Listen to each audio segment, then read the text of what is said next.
Apoio Cultural, Escola de Línguas Millennium.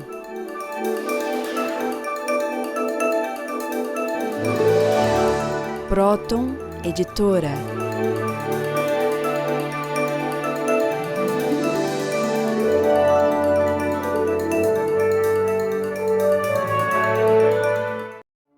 Olá, telespectadores do nosso programa O Homem Universal. Meu nome é Cláudia Pacheco, eu sou psicanalista e assistente do Dr. Norberto Kepp, presidente e fundador da Sociedade de Psicanálise Integral ou Trilogia Analítica.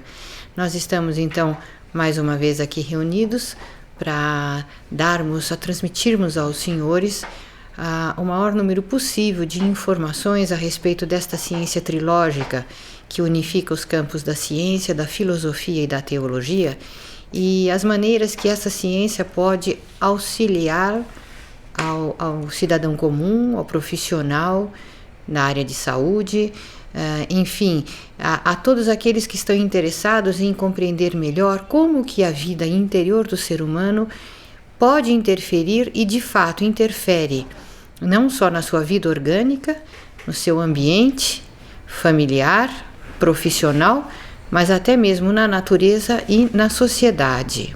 Dr. Kepp. A questão da etiologia das neuroses, né, das doenças orgânicas, tem sido descuidada porque atualmente se dá muito mais atenção, né, muito mais importância à questão física por causa da própria filosofia, né, aristotélica, que vê uma separação muito grande entre o elemento físico e o elemento espiritual, quer dizer, o elemento psicológico. Quando nós falamos espiritual, nós falamos o psicológico. Então, por esse motivo, a ideia que se tem geralmente é que o ser humano é um indivíduo são e de vez em quando cai numa doença e de caráter orgânico.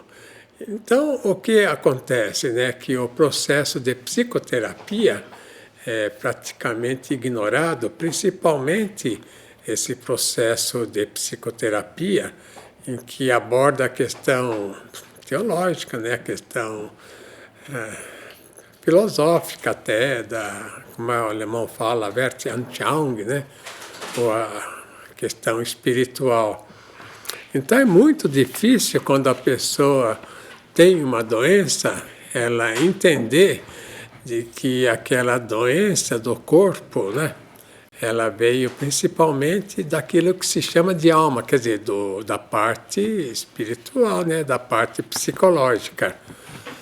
De maneira que para o ser humano ele ter saúde, ele tem sempre que ter um grande esforço, porque o ser humano está postado, né, na doença, ele é doente. Ele nasce, vive e morre doente. Por isso que ele morre, né? Porque a vida dele, vamos dizer, é uma vida incongruente, uma vida como ele tem. Vamos dizer que ele não nasceu para ter esta vida aqui. Uma ideia assim mais teológica, né? Que esta vida aqui é uma preparação para a outra, para a verdadeira vida. Veja então esse cartaz primeiro que eu coloquei aí. Para haver saúde e bem-estar, o ser humano tem de empregar muito esforço. Então, nesse sentido, que para o indivíduo sair um pouco da doença, ele tem que fazer um esforço enorme para ver os fatores psicológicos. Então, veja esse outro cartaz. Etiologia fundamental das doenças. Causas orgânicas. Primeiro, bactérias, vírus e acidentes. Então, notem que, em geral, o ser humano, ele vê mais a questão assim orgânica, né? Que se ficou doente é porque foi contaminado por bactérias ou então teve um problema, vamos dizer, físico, de ordem física, ou então por um vírus ou até acidentes, né? Um avião cai, a pessoa sofre um acidente, é claro, né? Vai atravessando a rua, vai de encontro a um automóvel, é acidentada.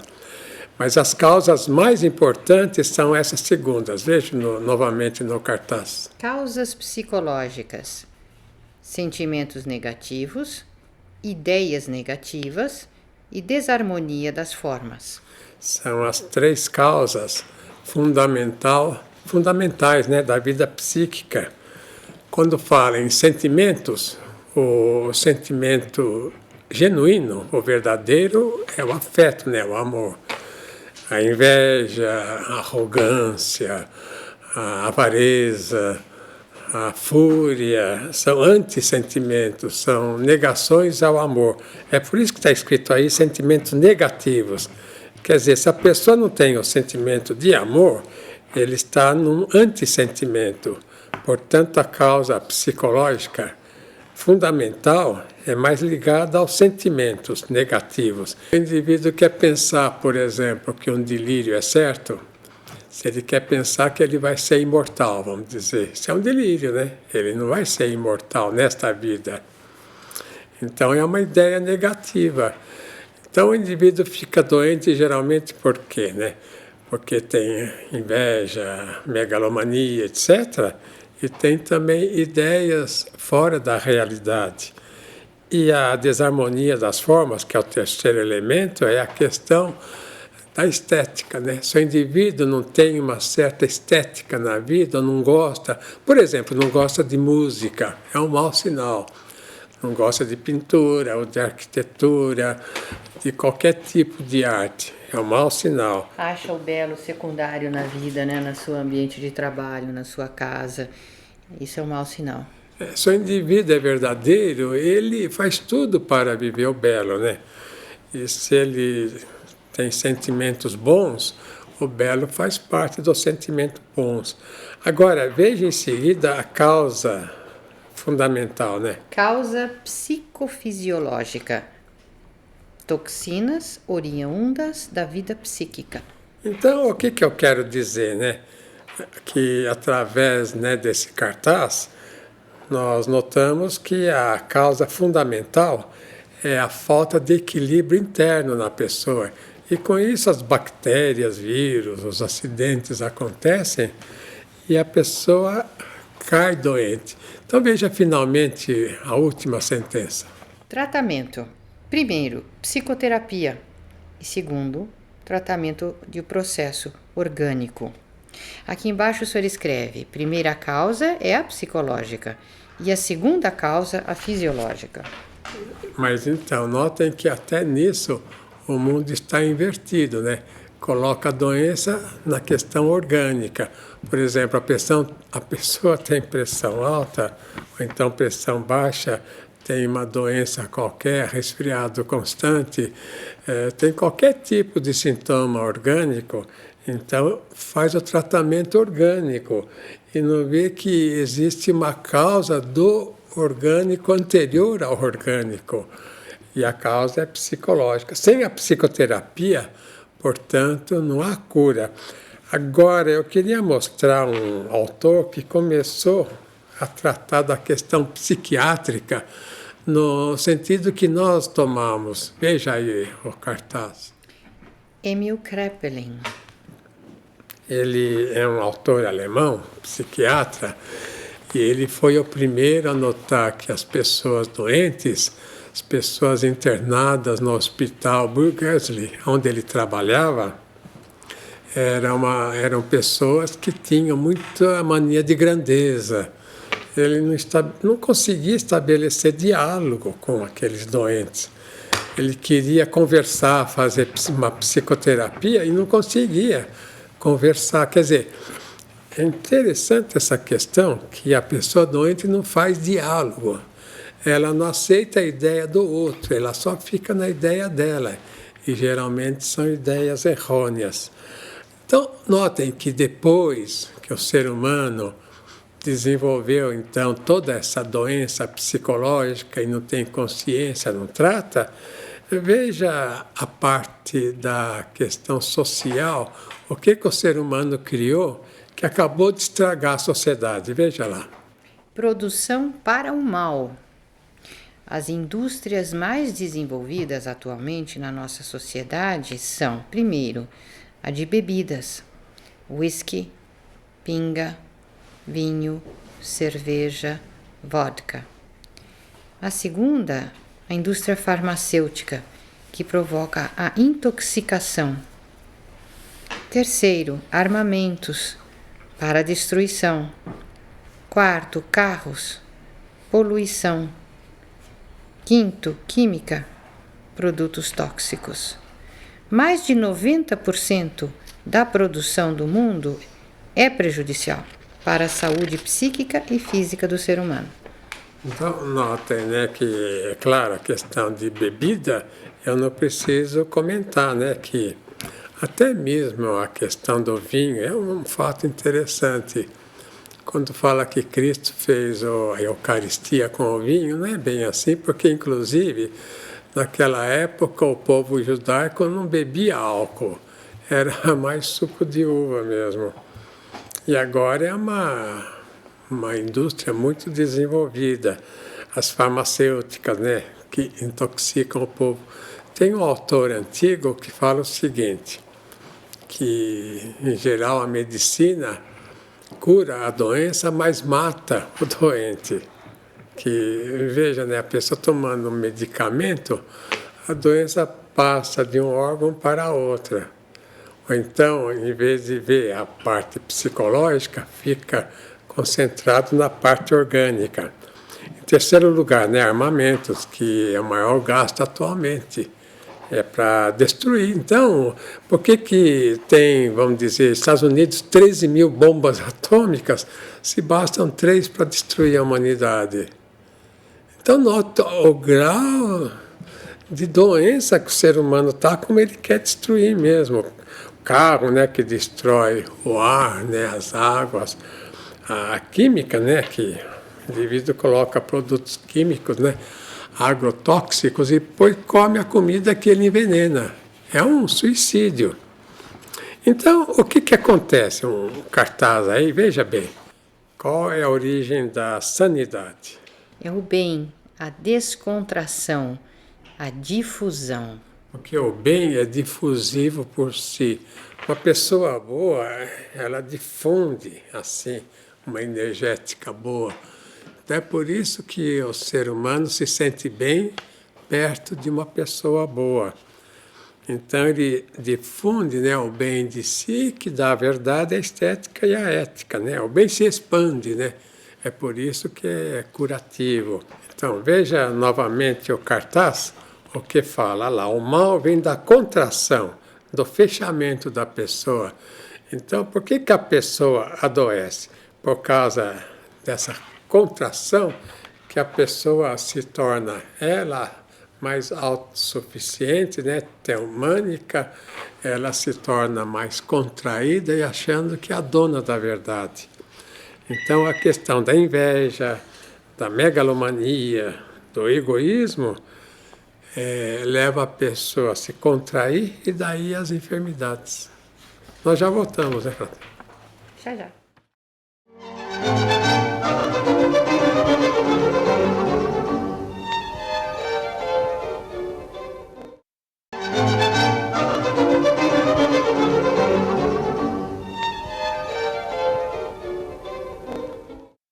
Eu queria lembrar aos telespectadores que, se os senhores estranham esse processo que Kepp está descrevendo sobre a atuação de espíritos na mente dos seres humanos, de uma forma científica, a gente poderia dizer que não foi somente Allan Kardec ou espíritas propriamente ditos que trouxeram esse tipo de revelação ou de informação. Pessoas, por exemplo, como o próprio Jung, como Rudolf Steiner, da antroposofia, ou literatos como Victor Hugo, Shakespeare, Oscar Wilde e até mesmo um físico como Max Planck, comentaram e fizeram a relação dos seus trabalhos com a atuação desses seres espirituais. Então, Allan Kardec fala uma coisa muito interessante, né? Sobre a história dele, de como ele escreveu os livros que trazem essa revelação. Eram duas adolescentes que colocavam as canetas numa cestinha e colocavam a mão na cestinha para que essa cestinha guiasse. E essas cestinhas, essas canetas iam escrevendo, então, e redigindo as mensagens que vieram compor os seus livros futuramente. Outras pessoas que também usavam essa técnica para escrever foram, por exemplo, Rudyard Kipling, Brian Cleave, Pearl Curran, William Blake e até Charles Dickens. Então, acredito que existem muitas evidências de algo mais do que a imaginação esteja ocorrendo nessa situação. Eu vou mostrar agora as causas fundamentais das doenças do ser humano. Eu queria mostrar um cartaz, veja o que ele mostra. Trio patológico: a projeção, a inveja e a censura. Então, veja que o primeiro passo, aliás, descoberto por Freud, ele achou que o problema fundamental da humanidade era a inveja, porque ele notava nas pessoas mais doentes uma manifestação intensa da inveja. E a inveja, depois, pela pesquisa que nós fizemos, ela foi considerada por um teólogo na Idade Média, no século II, o nome dele é Basílio, como o que eles chamam, né, na teologia, de pecado original. Então a inveja é um processo pelo qual o indivíduo quer destruir o outro, quer destruir o bem do outro. Então a inveja é um processo não de querer o bem do outro, mas de querer que ninguém tenha o bem, mesmo que ele próprio não tenha o bem. Então a Melanie Klein, que estudou muito a questão de inveja, ela escreveu um livro, Inveja e Gratidão, ela falou o seguinte: nasceu em Viena, ela era judia, né, de formação judaica. Ela disse que o Lúcifer, ele não aceitou bem a condição dele e tinha inveja do Criador. Então é por esse motivo que, mesmo perdendo aquela posição incrível que ele tinha, né, um anjo glorioso, ele passou a ser um demônio furioso, um demônio esquizofrênico. Porque na inveja a pessoa perde o equilíbrio, porque ela não sabe bem como agir diante do bem alheio, do bem divino, né? Das coisas mais importantes. Então, veja bem no esquema, veja lá novamente, a inveja é o fundamento. Depois a pessoa censura a inveja lá, para não ver a própria inveja. E depois projeta. Lá em cima está também, olha lá, projeção. A projeção é pôr no outro as más intenções. É que aí acho que é a parte mais desagradável desse processo, né? Então, o que aconteceu agora no século XX, né, no século passado, houve intensificação do estudo chamado parapsicologia, quer dizer, uma psicologia além da psicologia, para estudar os fenômenos extrasensoriais, como eles chamavam. Até eu escrevi este livro, né, O Universo dos Espíritos, para dar melhor as ideias que o próprio Allan Kardec trouxe, porque até o século XIX, começo do século XX, havia assim uma rejeição, né, às questões espirituais. E a partir do século XX, então, começaram a ver se de fato havia contato aqui na Terra com os seres espirituais. Agora, o que é interessante, o que eu acho, é o seguinte: nas próprias orações tem essa questão espiritual, né? No Pai Nosso, né? Quando fala, por exemplo, a questão de não nos deixeis cair em tentação. Bom, essa ideia, essa oração foi feita pelo próprio Jesus Cristo, né? Então, dá a ideia de que o ser humano está sujeito a tentações demoníacas. Aliás, a vida dele o tempo todo foi de mostrar a relação entre as doenças orgânicas, as doenças mentais e a parte espiritual, né? E livrai-nos do mal, também fala no Pai Nosso. Isso. E no credo, principalmente, né? O credo fala sobre a comunhão dos santos. Quer dizer, que existe uma relação, uma comunhão, um entrosamento entre o ser humano e os seres, principalmente santos, que foram embora. Então, o que aconteceu? Nos Estados Unidos, um autor, J.B. Rhine, veja a fisionomia dele, ele trabalhava numa universidade e muito interessado pelos fenômenos extrasensoriais, né? Agora, eu vou mostrar para os senhores, em São Damiano, uns fenômenos espirituais que aconteceram com a mãe de Jesus Cristo, Nossa Senhora. Veja primeiro isso aí. É uma foto aí. Essas fotos, Dr. Kepp, foram tiradas por peregrinos que vão a San Damiano para se entrosar com essas mensagens de Nossa Senhora das Rosas no norte da Itália. E o Padre Pio frequentava esse local. Essas fotos são fornecidas pelo próprio pessoal da igreja lá, e todas elas passaram sob o crivo da análise da Kodak e se comprovaram autênticas, sem fraude. Veja que tem uma imagem acima daquela claridade, né? O sol, né? Em cima do sol. Em cima do sol. Nossa, como se fosse uma imagem de Nossa Senhora ali no sol. Então, muitos podem pensar, principalmente pessoas assim mais aristotélicas, sem muita espiritualidade, que isso seria uma projeção nossa, né? Compreende, da nossa mente ou das pessoas lá em cima do sol para fazer essa imagem. Notem que é um verdadeiro absurdo, né, pensar isso.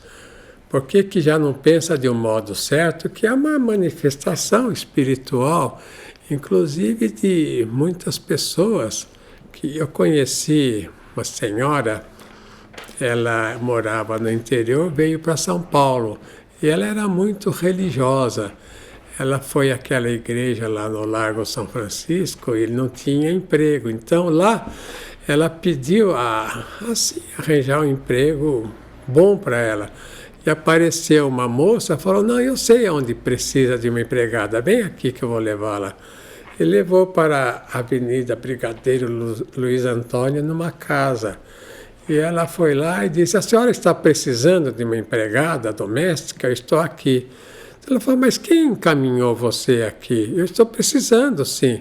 Eu ia pôr um anúncio no jornal amanhã solicitando. Ela, quando entrou na sala, falou, foi aquela moça lá que me trouxe. Então ela disse, essa minha filha que faleceu há uma semana.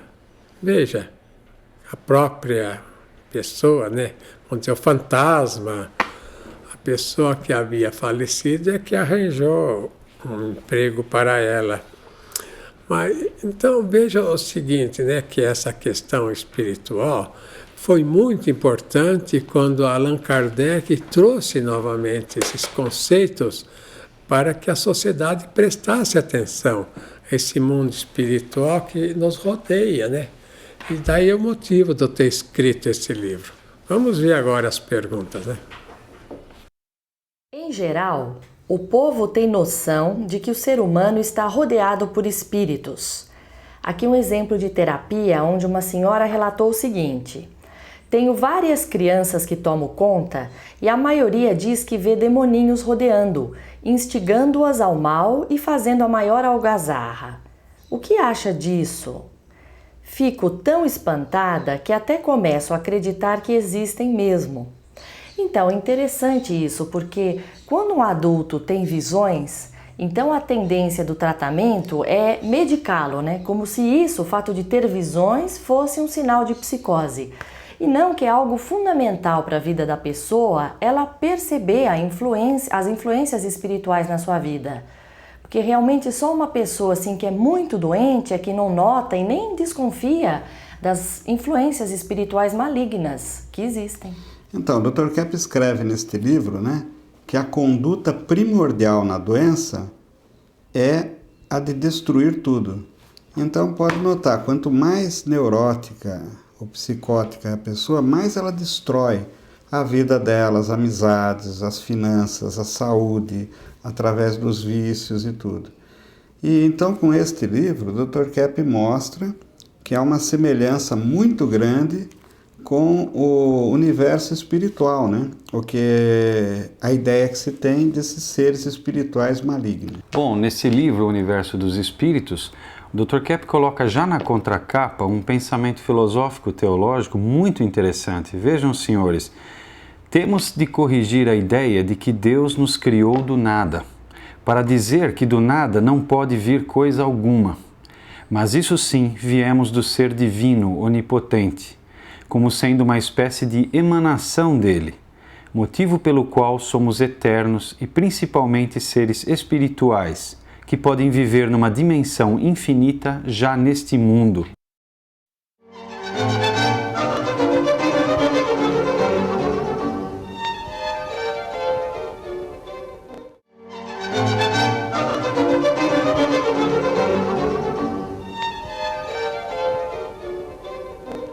O filósofo e o psicólogo Frederick Myers, que depois inclusive foi seguido pelo Wundt, fisiologista e psicólogo, né, criador do behaviorismo, e da psicologia científica, afirmou que tinha uma paciente dele que chamava-se Lady Ederley. E um dia essa paciente entrou no banho e ouviu uma voz dizendo-lhe: destranque a porta. Então ela foi, destrancou a porta, e ao entrar no chuveiro, ela desmaiou, caiu na banheira cheia, mas ao cair deu tempo dela puxar o sininho que chamava a empregada, e essa socorreu-a em tempo para que ela não morresse afogada. Posteriormente, Myers comentou que é muito difícil de se distinguir entre a atuação do subconsciente da pessoa, que pode lhe ajudar, e a desses seres angelicais ou espirituais, que muitas vezes podem atuar através da nossa intuição, favorecendo-nos, né? Inclusive prevenindo-nos, vendo com uma clarividência aquilo que vai acontecer logo em seguida ou no futuro, e sobre o qual a gente poderia ter uma certa proteção. Aliás, o Pellegrino Emetti, que era monge beneditino, teólogo, especialista em física sobre vibrações e eletrônica, que aliás iniciou os trabalhos dele como assistente do Gemelli, na Itália, ele explica que cada indivíduo deixa no espaço uma esteira energética, aonde ficam gravadas as experiências que esse indivíduo teve na sua vida. E uma vez emitida essa esteira, ela fica como que gravada numa faixa magnética em torno do planeta. E que se tivesse uma maneira de captar com uma máquina essas energias, a gente poderia ver coisas que já aconteceram há 2000 anos atrás, por exemplo. Agora, acontece que a nossa mente ela é muito mais eficaz, muito mais perspicaz do que uma máquina. Então, muito do que nós podemos ver no futuro ou no passado pode estar, principalmente no passado, pode estar contido nessa faixa magnética. E a gente confundir isso com vidas passadas. A questão da física, eu escrevi até um livro fazendo uma espécie de correção à física e mostrando uma energia essencial que está neste livro aqui, que Aristóteles chamava de éter. Então, um autor que foi praticamente o maior físico que o mundo teve, veja aí a foto dele. Ah, o Nikola Tesla. O Nikola Tesla, ele que descobriu essa energia eletromagnética vindo ele chama de energia escalar. A energia escalar vem do espaço, né? A energia escalar é aquela energia que segura os astros, o Sol, os planetas, tudo que existe, né, no espaço, inclusive fornece a energia para a Terra, que se transforma em energia eletromagnética e que geralmente os físicos atribuem à matéria, que seria, conforme Einstein falou, que seria uma energia oriunda da matéria que se transformaria até numa velocidade da luz. Mas o grande erro foi de pensar que a matéria e energia, e não que é um elemento só. Energia, inclusive a matéria é energia. É uma energia, vamos dizer, condensada, né? Mas não existe corpo e alma. O que existe no ser humano é uma energia que pode se manifestar através do corpo também, que se torna visível, e o fundamental é isso que se chama de alma, que é invisível, né? Que é mais ligado ao sentimento, às ideias, à estética. Então, tem umas fotos que várias pessoas tiraram e que mostra essa energia próxima da pessoa. Veja essa foto. Bom, essa fotografia foi tirada num sábado, junho 29, aproximadamente 5h30 da tarde, por Joan Allen, de Long Island, Nova York. Ela estava fotografando as suas filhas, a amiga das suas filhas, usando uma câmera digital, essa simples, né? Então, eu gostaria de mostrar nessa energia que esse famoso físico, né, o Tesla, chamou de energia escalar e que sustenta o universo, como aí aparece na máquina fotográfica, porque é magnética, né? O que os olhos não veem, a máquina capta. Então, o que eu estou falando é que o ser humano, inclusive o coração dele bate, os órgãos internos funcionam, porque o ser humano recebe essa energia fora, e não só dos alimentos que ele come, né? Porque muitas pessoas nem se alimentam direito, ou então tem pessoas que vivem da energia solar, né? Nós vimos isso na França. E a pessoa continua viva anos e anos. Então veja uma outra foto que mostra essa energia escalar. Então foi uma senhora, né, que tirou a foto, né? Nos Estados Unidos também. No Canadá, essa foto. Veja essa energética que vem para a cabeça dela. Não é que sai dela, vem nela. Geralmente a parapsicologia quer falar que sai da pessoa, mas não é, é que vem para a pessoa e a máquina aí registrou. Então essa energia escalar é a que sustenta todo o universo e sustenta a pessoa quando fala, né, o pensamento, o sentimento, a estética, né, que faz tudo o que o mundo precisa, se transforma em arte, em pensamento, em sentimento, até em matéria. Agora, a pessoa que está, evidentemente, mais interessada, mais conectada, entrosada com esse mundo transcendental, mesmo com o Criador e com esses seres superiores, né? Então, ela tem maior tendência e oportunidade de receber essa energia essencial, de entrar numa ressonância. Agora, veja essa outra foto. Foto de Cristo, né? Aparece uma criança. A pessoa tira a foto de Cristo e aparece um ser lá embaixo, olha lá. O rosto de uma pessoa. Então, o que acontece realmente? Nesse livro, O Universo dos Espíritos, eu mostro que existem 3 tipos de espíritos. Veja lá esse quadro. Primeiro, espíritos normais podem ser pessoas que conhecemos ou não. As crianças sempre os veem. Eu posso dizer o seguinte, que muitas pessoas que perecem, elas voltam para se encontrar com aquelas pessoas que elas amaram na Terra, que elas tiveram contato.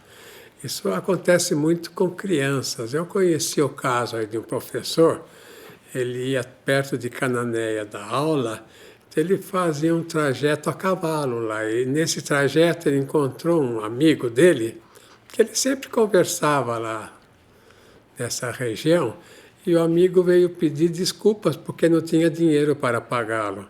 Ele falou, não, deixa para lá, isso não precisa pagar, não. Ele agradeceu muito, e quando ele estava chegando na cidade, ele viu lá o féretro do amigo, né? Quer dizer, ele tinha morrido um dia antes, e foi se encontrar com ele quando ele estava voltando lá para o trabalho.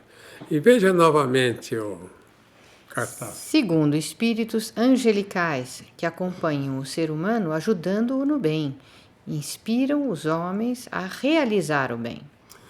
Então, isso é da própria tradição judaica cristã, né?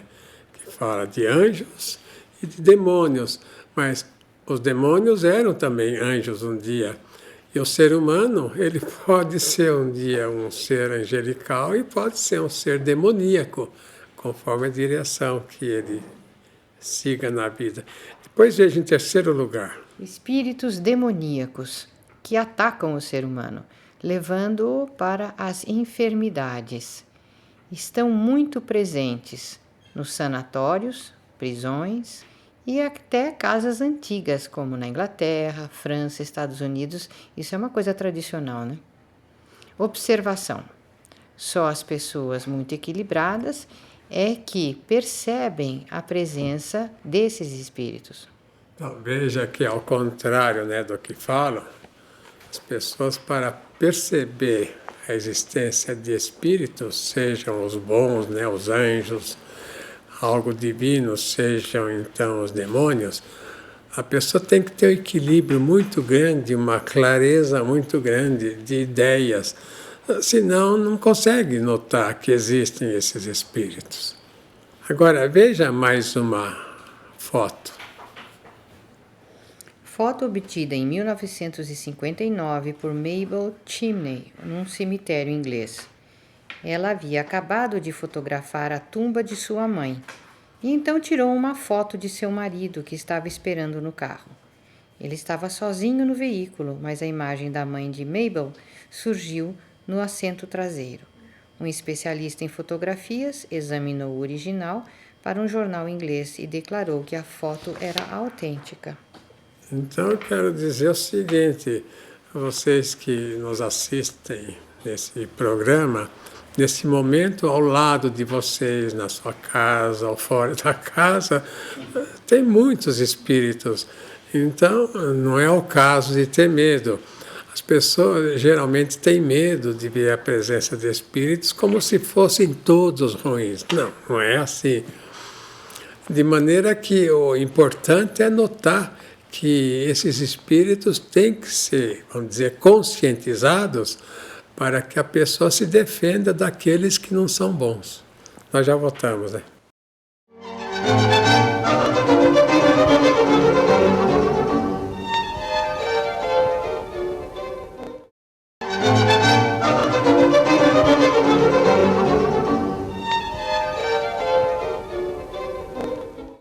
No livro The Unknown Guest, de Inglis, ele menciona inclusive a atuação dessas entidades espirituais na vida de grandes personalidades, por exemplo, como Mozart.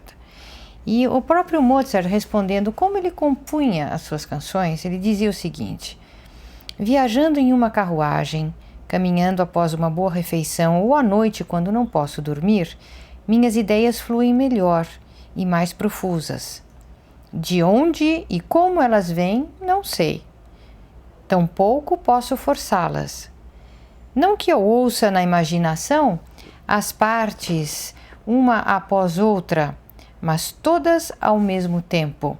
Até em alemão ele fala assim, gleich alles zusammen. Então ele dizia que toda essa produção de músicas que ele fez ocorrerem como um agradável sonho vivo. E é talvez o melhor presente que devo agradecer ao meu divino Criador. Então, o Mozart aqui fala disso que Kepp se refere, da captação do ato puro, que o ser humano capta através da sua vida interior, do pensamento e do sentimento, até através de energia, né? Dessas ondas energéticas que penetram no nosso ser e que se transformam em estética, em ações, atitudes, sentimentos, pensamentos. Que tudo que nos vem através da transcendência e do mundo espiritual, principalmente quando nos vem desse mundo essencial divino, então é captado assim, através muitas vezes de ideias, de intuições, de insights, de eurecas e de composições musicais ou de qualquer tipo. E essa criatividade poderia ser muito melhor aproveitada se nós não vivêssemos agora uma era extremamente materialista e positivista que só considera aquilo que entra pelos 5 sentidos materiais. Dr. Kepp, eu queria fazer uma pergunta, porque eu tenho certeza que tem muitos telespectadores que estão confusos agora. O senhor disse que só as pessoas mais desenvolvidas têm capacidade de ver esses espíritos. E eles pensam, e já ligaram para cá, dizendo o seguinte: mas muitas vezes há muitas pessoas psicóticas internadas em sanatórios que estão vendo espíritos continuamente. E outras pessoas que não são tão desequilibradas nunca veem nada. Então eles ficam muito angustiados com essa sua afirmação. Então, qual é a sua ideia? Bom, a minha ideia é que só a pessoa mais equilibrada tem condição de lidar com essa consciência, de conscientizar os fenômenos, de saber distingui-los e saber trabalhar com isso, porque a nossa vida interior, dependendo do tipo de patologia que nós temos, então a gente entra em ressonância ou não com esses espíritos. E as pessoas que têm muita censura, elas nunca percebem a existência desses espíritos. E isso é mau sinal. Eu gostaria de acrescentar o seguinte, que no congresso que eu participei de psiquiatria há muitos anos atrás, eles mostraram fotos, né, ou então pinturas feitas pelos doentes lá do sanatório, né, Franco da Rocha, e 95% das pinturas tinha demônio. Então, quero dizer isso, que a doença já mental, principalmente, é muito acompanhada por seres demoníacos. Então, eles têm mais contato com esses seres. Agora, o restante das pessoas podem ter mais contato com seres bons, né? Então, eu queria fazer uma comparação com o pensamento de Platão. Veja o retrato dele, né? Platão no século IV e V, quase, antes de Cristo. O que o Platão, né? Quais as ideias dele? Veja lá. Ideias de Platão. Primeiro, proveniência do ser humano é diretamente do ser divino. Então, veja que Platão, ele tomou essas ideias de Parmênides e ele esteve viajando muito pelo Egito, lá pelo Oriente, e ele também foi influenciado, né, pelos orientais. E a ideia dele é que tudo vinha diretamente, né, daquele mundo das ideias, como ele chama, que era o mundo, praticamente o paraíso, e que depois, na Terra, seriam transformados em seres humanos. Quer dizer, o que Platão fala é que, de fato, nós viemos diretamente do ser divino. Portanto, o verdadeiro conhecimento, veja novamente lá no cartaz, vem de onde, né? Ele é de caráter infuso. O que quer dizer isso, caráter infuso? É que o ser humano tem uma ciência infusa, tudo ele conhece. Toda a ciência, conhecimento já vem impregnada dentro dele e, portanto, não é pelo exterior que vem, pelo sensorial, é do próprio interior. Tudo é dedutivo, toda a ciência é dedutiva. Depois a experimentação prova se a dedução dele foi certa ou errada. Veja, em terceiro lugar, a existência da vinda do interior. E quarto, o bem como fundamento de tudo. Platão teve o nome de divino. Então, eu coloquei Platão para fazer uma comparação a uma outra pessoa, veja aí, no século XIX, século XX, né? Com Sigmund Freud. O Sigmund Freud, ele mostrou que a maior parte do que a pessoa pensava, do que a pessoa, as emoções, do que a pessoa fazia, vinha de um mundo incógnito, né? Como ele não tinha uma religião, ele se dizia, né, ateu, mas na prática ateu ninguém é, né? Só no sentido teórico. Então, o que ele conseguiu mostrar é o seguinte, é que o ser humano, isso que chama de inconsciente, é mais esse mundo do sobrenatural que a pessoa vive, que todos nós vivemos. E que é necessário a pessoa perceber para ter, vamos dizer, uma vida equilibrada ou não. É por esse motivo que a filosofia mais importante é essa aí que eu vou mostrar agora. A filosofia iluminista, agostiniana, foi a mais bela que a humanidade teve. Então, a filosofia agostiniana, né, ele tentou fazer uma junção entre a filosofia e o cristianismo nascente ali no século IV, porque ele notava que só a teologia, como os apóstolos levaram para Roma, não era suficiente para o povo romano ter equilíbrio. Então eu quero dizer o seguinte, que essas questões espirituais que nós estamos trazendo explicam esses fenômenos através da própria filosofia, através do contato que o ser humano tem, através da ciência infusa, através do conhecimento infuso. E é muito comum, por exemplo, pessoas que faleceram continuar em contato com suas famílias, principalmente pessoas muito boas. Agora, veja novamente essa foto aí em São Damiano que aparece. Estão notando que tem um indivíduo lá que ele tirou a foto e não tinha ninguém. E aparece a imagem iluminada lá de Nossa Senhora. Então, veja que são fenômenos que a pessoa, não é que a pessoa fabrique, conforme muitos parapsicólogos pensam, são fenômenos mesmo sobrenaturais.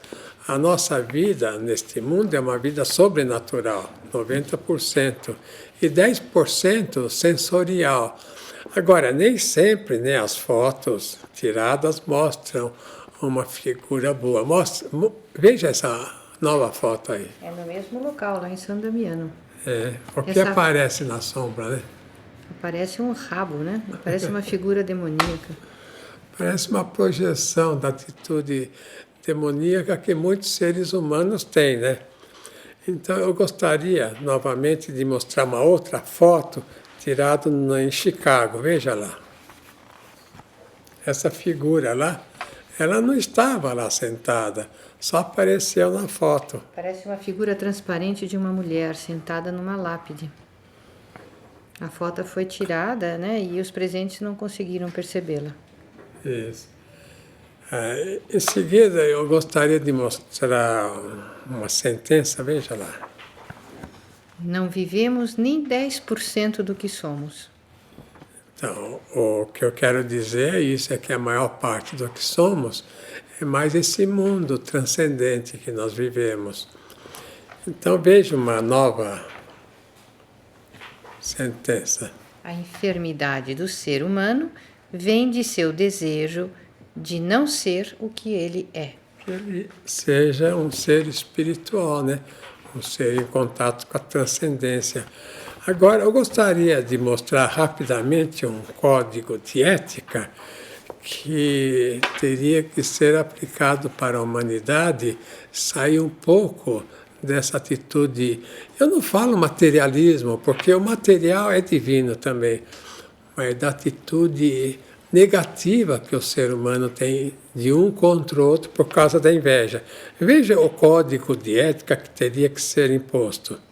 Todo ser humano tem direito ao alimento, teto e roupa gratuitamente. Então, notem que, é claro, né, o ser humano que nasce, ele já tem que ter dinheiro para pagar o alimento, o teto e a roupa, né, para poder vestir. Se ele não nasce com dinheiro, então os pais têm que pagar, que é um verdadeiro absurdo, né? Que pelo menos os elementos fundamentais todo ser humano devia ter gratuitamente. Veja em segundo lugar. País algum tem o direito de explorar. Veja em terceiro. Cobrar juros foi, é e será sempre imoral. Se tirasse os juros do mundo, 50% de todos os problemas estariam resolvidos. Veja em quarto lugar. Não amar ao próximo e não ajudá-lo é profundamente imoral. Isso é o contrário, né, que o ser humano faz hoje, que só quer ajudar a si próprio. Quinto lugar. Viver à custa de outra pessoa é falta de caráter. E sexto lugar. Não falar a verdade para o próximo é alimentar monstros. Então notem que muitas pessoas têm medo de falar a verdade para os outros, achando que vai prejudicar. Se é, por exemplo, sobre o defeito que a outra pessoa tem. Pelo contrário, é o melhor auxílio que pode fornecer ao outro. Veja em sétimo lugar. Pensar delirantemente é se condenar ao mal. Esses são os princípios fundamentais para haver saúde mental. Então notem que nós vivemos numa sociedade ao contrário do que devia ser, né? E veja esse cartaz final. O ser humano só tem o bem que realiza. Então, queria deixar essa mensagem para os senhores pensarem no assunto. Até a próxima, né, Cláudia?